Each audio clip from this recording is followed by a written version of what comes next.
June 18th, 2023, one of the most significant days for people who spend way too much time online, comedians who needed to work fast, and of course, those directly impacted by the Oceangate disaster. Ah, Oceangate, the fire fest of the sea, the Willy Wonka experience of the deep blue, the Dash Con of the ocean. Oceangate became a huge hyperfixation of mine, which is no secret to those who know me personally. And in my opinion, it's not hard to understand why. I mean, it became an international story for a reason. And I think part of the reason why I became so fixated on it is due to the fact that I have my own personal near-death experience involving the ocean. As some of you may already know, I almost drowned in a riptide when I was a kid, story for another time. But after that, I was like, wow, this place is crazy. No one should ever go in here. And I think that contributes to some of my interest in this story, because putting yourself into a tube and launching yourself to the bottom of the ocean sounds like my personal nightmare. A lot of people have a real fascination with the Titanic. I get it. Leonardo DiCaprio made a lot of people boat pilled. I don't personally get it, but I know everyone is different. I know James Cameron would certainly disagree with me on this one. He's been down to visit the Titanic 33 times. He claims that he's spent more time at the Titanic than the actual captain of the Titanic. And my favorite fun fact, which I will tell anyone who pays attention to me, is that James Cameron was visiting the Titanic when 9/11 happened. James Cameron was visiting the site of one mass casualty event while another mass casualty event was happening. Number one, great alibi. No one's questioning where he was. But that's just a crazy thing to happen. He came up, he was getting out of his submarine, and they were like, worst terrorist attack in history, Jim. Worst terrorist attack in history, Jim. Crazy, crazy. He's like, what do you mean? I don't understand. They're like, okay, imagine Titanic, but in the sky. You know, I'm paraphrasing, this maybe wasn't the exact dialogue that occurred, but still a crazy thing to happen. But some of you might be like, Stanzi, this happened 2 years ago, okay? Time to let it go. Well, you know, if I'm being honest, I think about it all the time. I think about the Oceangate submersible probably as much as James Cameron thinks about the Titanic. Whenever I mention it to someone, they're like, Oceangate? Oh, you mean like the submersible? And I'm like, yeah, the submersible. I'm sorry, you don't think about that every day? It was crazy. But yeah, there's a reason why I'm bringing it up now, okay? Recently, Netflix released their new documentary about it called Titan: The Oceangate Disaster. And naturally, I watched it as soon as it came out. I chose to stay at home and watch this documentary instead of saying goodbye to my grandfather that they were pulling off life support the day that it dropped. Because that's just how important this is to me. I said, sorry, family's important, but content is everything. I'm kidding, of course.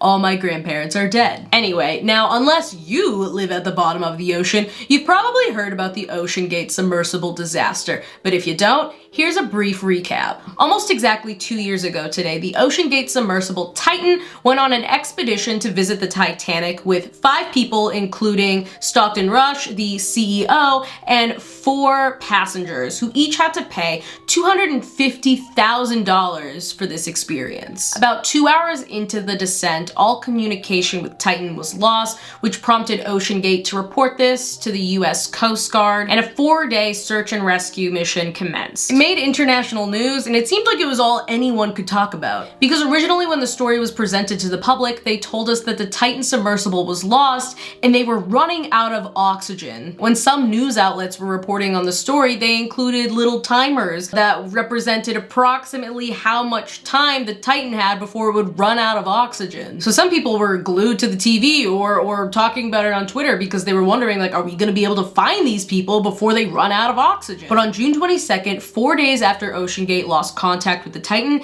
it was confirmed that the Titan had imploded, killing all 5 people on board instantly. And when this was revealed, it created even a bigger spectacle. Millions of people across the globe were anxiously awaiting to see if these people were gonna be able to get rescued. Meanwhile, they were dead the entire time. News outlets were like, it's a race against the clock, it's a race against the clock. The clock was like, girl, this has nothing to do with me. And when it was revealed that the Titan had imploded, a lot of people were like, how could this have happened? Well, Netflix's new Oceangate documentary answers a lot of those questions, and it all leads back to the arrogance of one man named Stockton Rush. You very well might recognize the name. He is the CEO and creator of the Titan submersible, as well as one of its victims. Since the Oceangate incident, we've sort of been getting little nuggets here and there of like new information that's been released about it. You might have even seen the chilling footage that was released recently of Stockton Rush's wife actually reacting to hearing the implosion and not knowing what it was at the time. 500 meters, 30. What is that thing? With every new piece of information that was given to the public about Oceangate, it was mind-boggling that something like this could have happened in the first place, because it seemed like it was just doomed to fail. So much so that some people were speculating that Stockton Rush did this on purpose because he wanted to die and he wanted to take some poor souls with him. But as you watch the documentary, you realize that it truly was ego and arrogance that led to the downfall of Oceangate, and it primarily focuses on Stockton Rush and his inability to take criticism and his pursuit for greatness at the expense of safety. Throughout the documentary, they do interview a lot of people that worked for Oceangate, and it's just crazy to hear someone like the engineer say, I knew we'd be sitting here one day. And here we are. Meanwhile, we've just seen all of this footage of the Navy and the Pentagon putting all of these resources into a search and rescue mission. Meanwhile, these employees probably knew that there was never going to be a rescue mission in the first place. You could hardly call it a recovery mission. I definitely doom scrolled.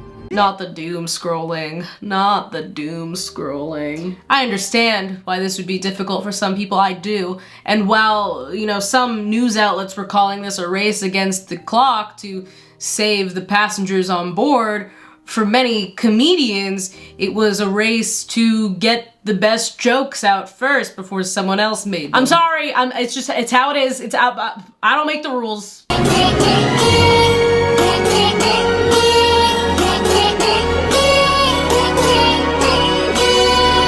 I mean, we hadn't had a day like that on Twitter since the Queen died. You gotta act fast, but yes, I understand from this woman's perspective, it probably felt like an open mic at a funeral. What if all of this is actually a ploy to keep people from visiting the Titanic wreckage?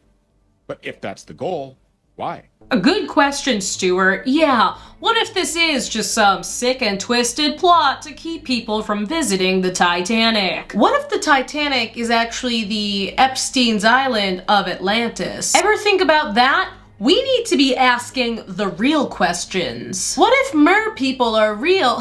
I just did that like Trump. What if mer people are real? What if mer people are real and the elite are taking advantage of them and don't want us to find out? You guys are playing checkers while I'm playing chess in the Titanic wreckage, the Epstein's Island of Atlantis. Realize, realize, realize. Anyway, this is probably the eeriest part of the whole thing, just watching them, you know, recover some of the pieces from the submersible. Now, obviously, you're not really seeing anything gruesome because, as we have learned, implosions don't really leave behind much to be discovered. I believe it was Hank Green that said, you go from becoming biology to physics, which is an insane way to think about this. You essentially become particles. There's no remains to be discovered. It's horrifying any way that you think about it, which makes the next thing that you see even more insane. I was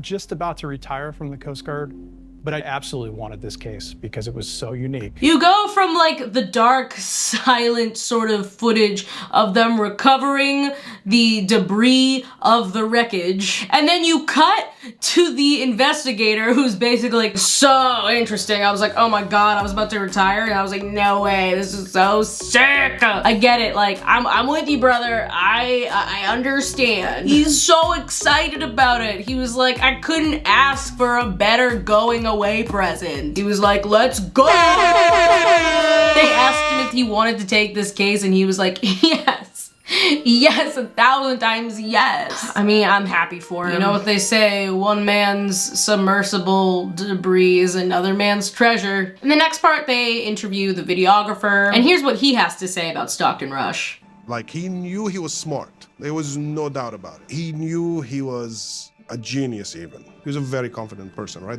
Like, he says things with conviction, he tells you what he's gonna do, and he tells you why it works.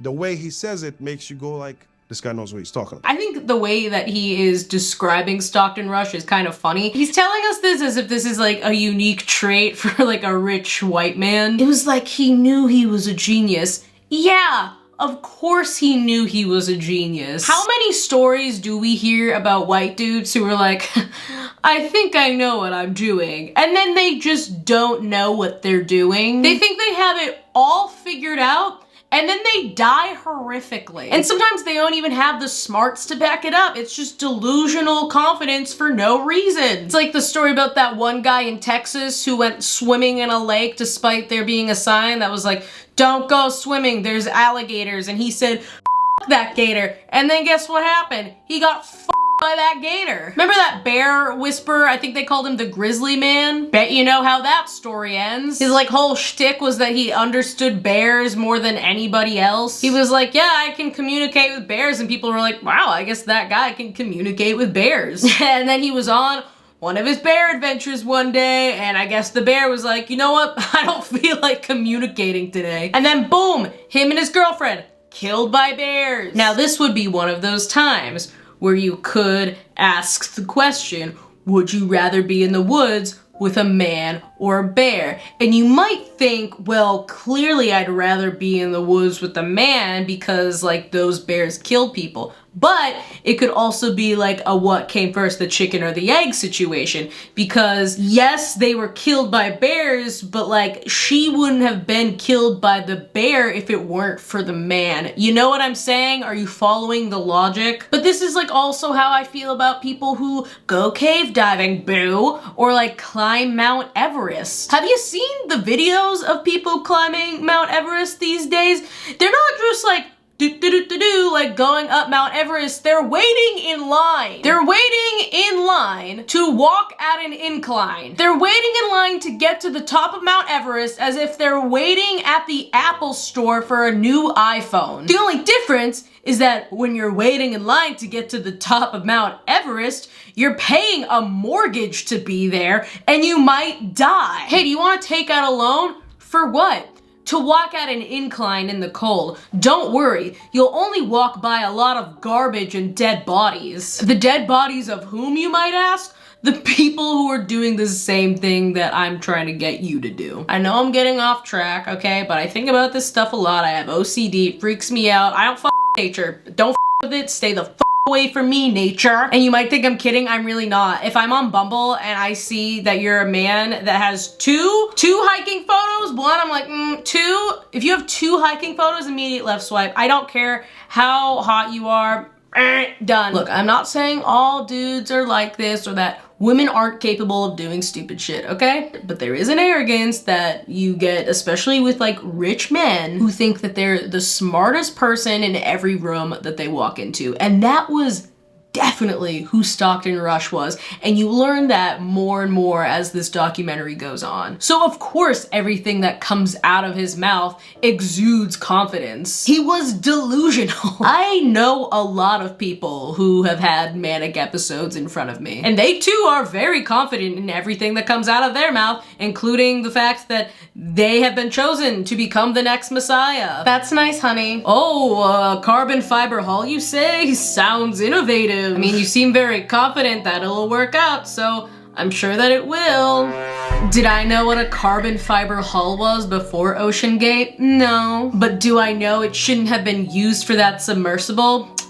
I do now. Now some of you might be like, what carbon fiber hull, what's that? Let me tell you. The carbon fiber hull that they talk about throughout this documentary, you might have heard it prior to my video. They talked about it a lot on the news when it first came out. The carbon fiber hull was part of the submersible, and it's like the main reason why everything went wrong. Carbon fiber is a strong, lightweight material that is made out of strands of carbon atoms that are tightly bound together with glue or resin. It's used in a lot of things like aircrafts, cars, prosthetics, a lot of different kinds of things. But one of the downsides is that carbon fiber can crack under pressure. As you know, the deeper you go into water, the more pressure is on you. What does carbon fiber do, as we just learned? Crack under pressure.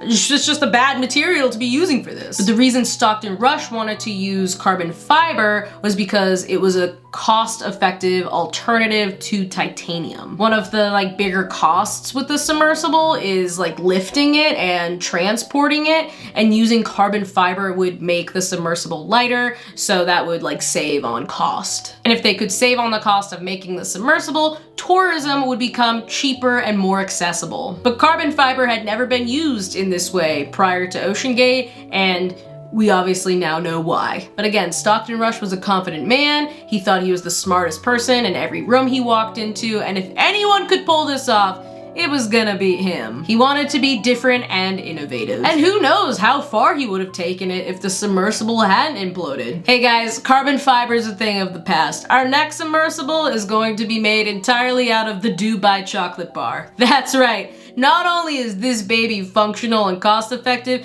it's also made out of delicious pistachio cream and shredded phyllo dough. It's not only our ride to the Titanic, it's also our snack. Trust me, you guys, it'll work. And I just hired Willy Wonka as our head pilot. You can trust him. He's only killed a few kids. Well, I guess it's better than the ramen noodle submersible. When Dave tried to tell him what happens when noodles get wet, he was fired and replaced with the Labubu. Now hear me out. I truly believe that some of these individuals who are seeking greatness and are too wrapped up in their own legacy just need to go off more. Hear me out, okay? Have you ever been really wound up or depressed or stressed out, and then you go off and then you feel fine after? I think some of these guys are too wound up. Stop hyper-focusing on your carbon fiber hull. Worry about the carbon fiber hull of your pants. It's not destructive, it's cost-effective, it doesn't take lives if you're doing it right. You don't need to risk it all. You just need to off. What about post-nut clarity? I don't know, okay? This isn't an exact science. I'm workshopping this. Moving on. This next clip is probably one of the best things to have come out of all of this. By the time we're done testing it, I believe it's pretty much invulnerable. And that's pretty much what they said about the Titanic. That's right.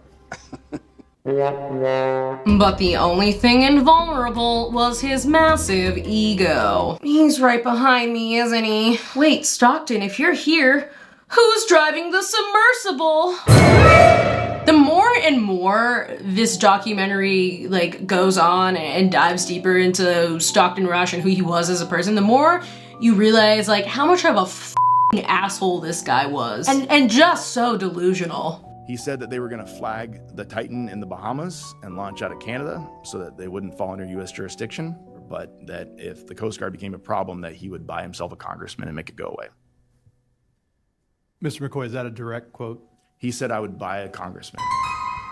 I love solving my problems by purchasing congressmen. I love my congressman. I keep him in my basement. I feed him Frosted Flakes and fruit roll-ups. He calls me mommy and I tell him how to vote and how to dress. I'm thinking about buying him a friend though. They say it's better if they have a friend. Apparently they live longer. Which congressman should I buy next? Let me know in the comments. Also, one thing that came out when all of this was happening was this little tidbit of information. His wife Wendy, she was the great-great-granddaughter of two people who actually perished on the Titanic. That's right, Wendy Rush had family that died in the Titanic. Look, the ocean's not for everyone, okay? I don't know what your bloodline did to piss off Poseidon, but maybe stick to land. One famous ocean tragedy in the bloodline is crazy. 2, it's getting a little Final Destination. Final Destination, below sea level. Look, I don't think the ocean's for me either. I'm rocking with land, dog. And if you needed more of a reason to dislike Stockton Rush, here's this. He wanted to be a Jeff Bezos or Elon Musk. Ah, just what the world needs. Ocean Elon. The Vaporeon evolution of rich assholes. He referred to those guys as big swinging dicks. And he loved that term and used it all the time. He was using Oceangate and how Oceangate was different with the carbon fiber from anybody else in the industry. If he could pull this off, he could be a big swinging dick too. Wow, that guy's so powerful. I bet he's got a big swinging dick. Maybe one day, I'll have one just like him. Yeah, right, kid. You have to become an S-rank asshole if you want to acquire a big swinging dick like mine. Keep training and who knows, maybe someday. Keep training and who knows, maybe someday. Wow, I'm so done with this. But this is an anime, and he never did become a big swinging dick. He remained a small, stationary dick until the day he died. Credit where credit's due though. He did accomplish one thing that Elon could never and will never achieve. He became meme. I am become meme. Yeah, pretty much. Every day, Elon tries so hard to be memeable and funny, and it fails miserably every time. Stockton Rush became meme without even trying. Respectfully, the memes that came out of Oceangate were top tier.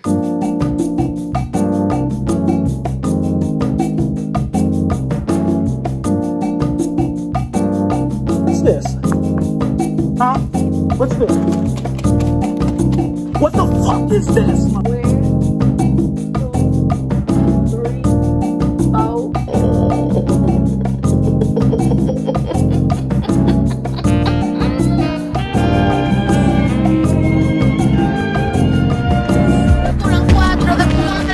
So maybe he didn't become the next Elon or Bezos, but he did become the one thing Elon has always tried to be and will never achieve.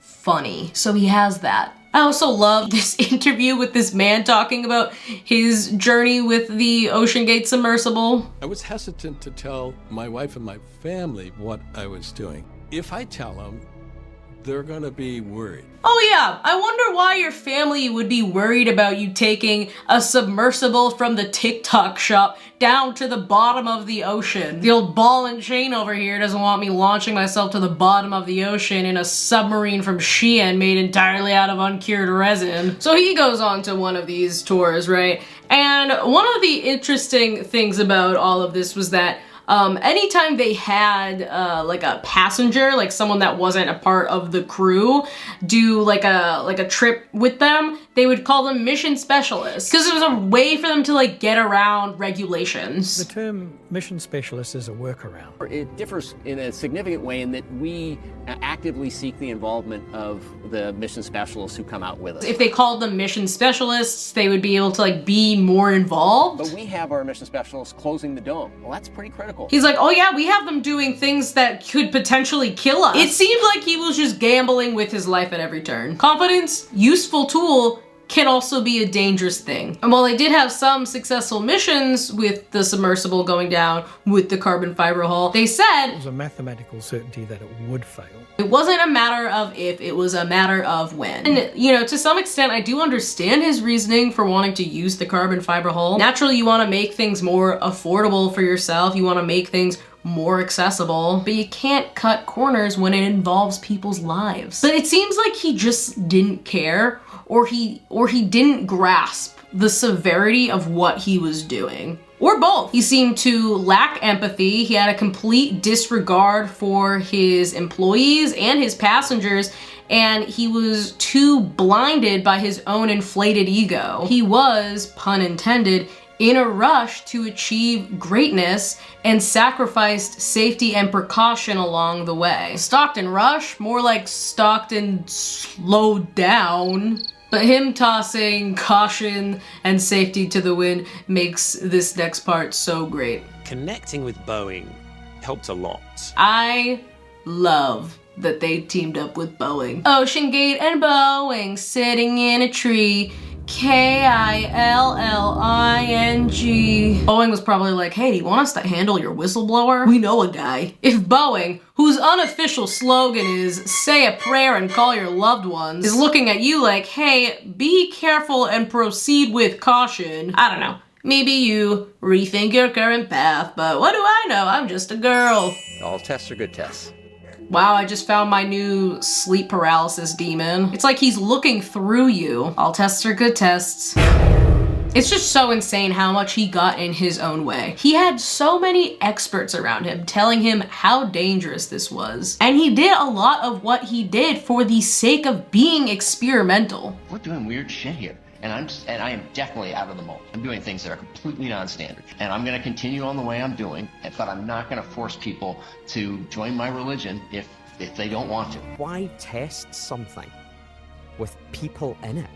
I don't understand that. To me, it was just sheer arrogance. Yeah, why do a test with people in it for any reason other than ego? And someone mentions this later on in the documentary, and I thought about this before I even heard them say it, but like, he kind of acted like a cult leader. He was kind of expecting people's unwavering trust and devotion as if he were a god. And one of the reasons it comes off like that is because he's literally like, he was playing with people's lives. He was playing with life or death. Whatever decisions he made could mean life or death for those around him. And as we obviously know, his own self-importance led to the demise of not only him, but the demise of 4 other people, including a kid, which makes it so much worse because he willingly took a kid down there knowing the risks. And there were people working at Oceangate who knew the risks, who, you know, risked their own livelihoods to tell him about it, and he just wouldn't have it. He threatens to ruin the life of the man who tried desperately to save his life. Told me it would be nothing for him to spend $50,000 to ruin somebody's life. Did he say that to you in regards to David? Yeah.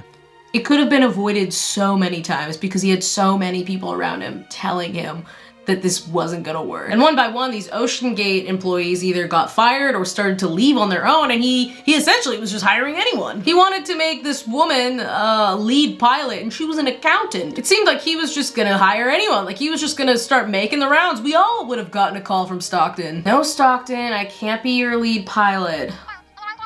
I don't know how to drive a sub, Stockton. I have a theater degree. It wasn't just that people were telling him that this was going to fail and that this was going to end badly. You could hear it. You could hear the sounds of it failing, and he still ignored it. That's one of the scariest parts about this, is that like the sub, you could hear the carbon fiber strings snapping. And all the data was there, like, showing the snaps. You could hear it, and he still ignored it. Look, even my cat knew something was going wrong.